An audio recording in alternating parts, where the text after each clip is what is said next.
Um, a savior is anyone or anything who comes to your rescue, who either transforms you or who changes your course of history or changes your trajectory. That means, like in physics terms, you could say it changes the trajectory. If we're going in one direction, which would be to your detriment or to your harm, the savior or whatever the savior is would push you to another direction that will that will move you to safety.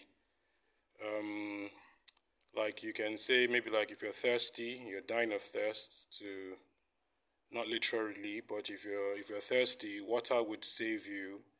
If you're hungry, you're famished, water, food can be seen as a rescuer, or food can be like a savior. If your house is on fire, you call the firemen to rescue you or save you. Friends can also save you or rescue you by giving you good advice. Maybe you're going in the wrong direction with your life. A friend comes to sit you down and tell you, no, this is the right direction.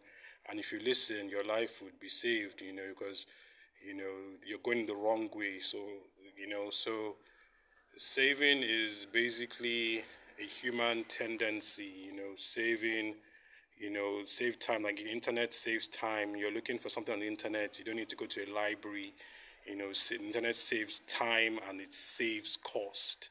You don't need to go to the library, you don't need to search too long for it. You just go to a search engine and you find what you need. Like cars save you energy to get to where you're going. So the term savior or saving is like a human term.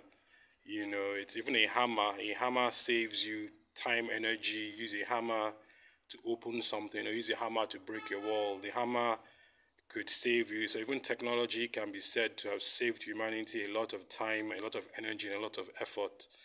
So the concept of a savior or being saved is natural. It's a human, earthly phenomenon. It's human. People save each other. A wife can save her husband by making him feel better, making him feel relaxed, helping him out. A man can save a woman by loving her, taking care of her, helping her with her needs. Children save their mothers, especially the good children. They save their mothers by being happy and jovial, and their mothers see the happiness and joviality in the child, and it helps the mother's mood. Children can give their mothers strength. So that's basically what a savior does, gives you strength. So one of the greatest challenges mankind has always gone through, or is always going to go through, is basically a knowledge problem, in the sense of babies are born into the world, and as we all know, babies come with a lot of capacity to learn, like how human beings do. But at the end of the day, babies have very little. So babies learn based on what their environment teaches, what their parents teach, what society says. Babies learn these things and they use this knowledge to build their lives, and to buttress those points. That's why children go to school. Children go to school to learn about life, so life doesn't imprison them. They know what to do. That's why schools are everywhere in every country. You need to teach our babies and children how to survive this earth. So you can see education, which is a part of knowledge, is crucial to human development and human survival. You teach children how to cross the road. If you don't teach your child how to cross the road, your child could get killed. So that knowledge of crossing the road, looking left, looking right, it saves your child.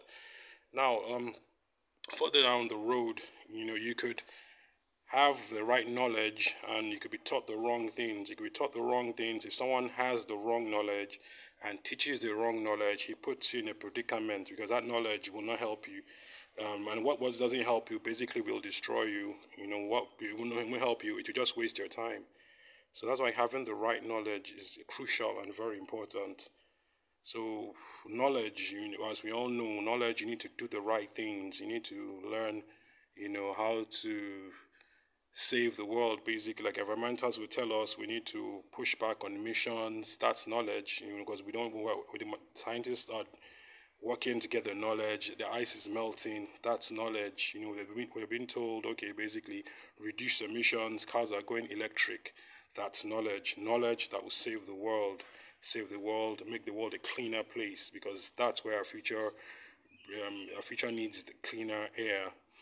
So now, if you look at it on the sense of why Jesus is the Savior of the world, because Jesus has a lot of knowledge. He has a lot of knowledge in psychology, psychoanalysis, sociology, biology, chemistry, in every field.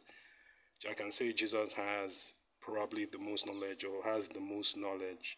And this knowledge is very, very crucial to human survival, because if you have the wrong knowledge, you're going to live a half life. If you have poor knowledge, you're going to live a mediocre existence.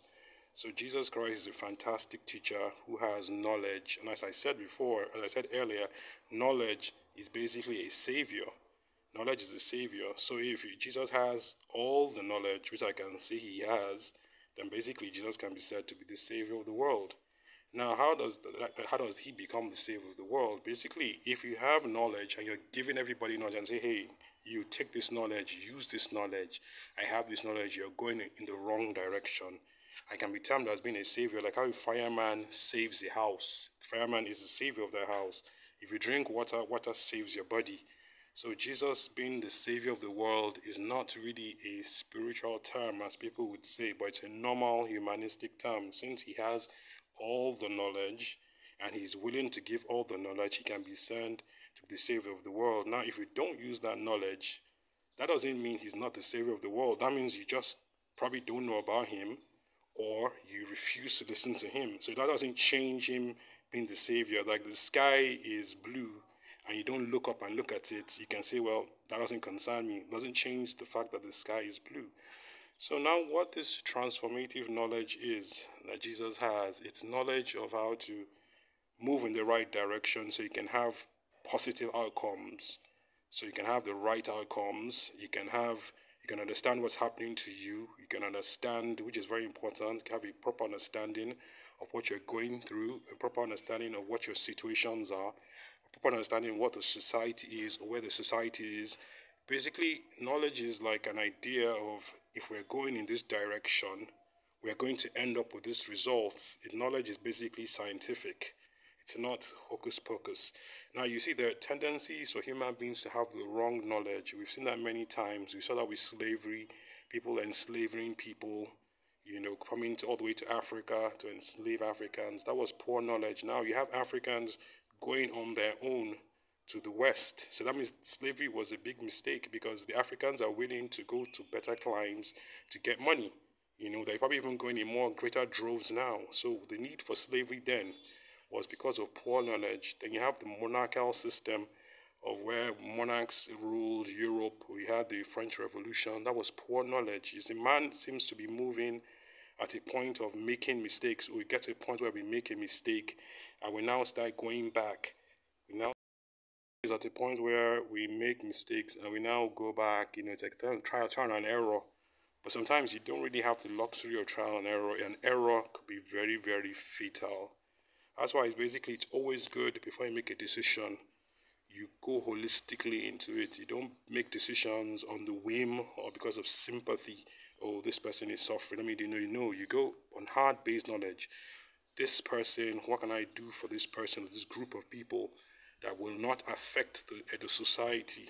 Because if you're helping someone and you help him in a way, you could help him to the detriment of the society. That's basically what they call favoritism.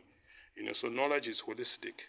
Now that brings us to Jesus Christ, who has basically all the knowledge in psychology and psychoanalysis, anthropology. Fantastic teacher. I've studied him for the past 25 years. I'm not a religious person at all. I don't go to church. So knowledge is crucial, it's critical for human survival. So in one of my next coming videos, I'll talk about what Christians call the born again experience. It's not really, well, they say it's a spiritual, it's a beneficial experience, yes, definitely, basically, because it puts someone who is ahead of you intellectually as your leader, because basically you have different leaders. You have political leaders, you have sports leaders. Man is meant to have a leader. Children have leaders. They have their elder brothers, They have the elder brothers who teach them. Man does not exist without a leader. You know, if you exist without a leader, you'll be a lousy person, because you need to be, we as human beings, we build on the experience of others. You want to build a house, you know, again, an architect, and before an architect becomes an architect, he learns from past architects. He learns how to do it rightly. There's no point trying to do it yourself and going through trial and error and making mistakes. You learn from the past, and that's what basically leadership does. So having Jesus as a leader is a great idea. But I'll delve into the psychoanalysis and the psychoanalygy and the psychiatry of being born again. It's a good experience, but it shouldn't be looked at basically as a spiritual experience, but it's a fantastic, life-changing, psychological, psychoanalytic, and psychological experience. That'll be for another video. Thank you.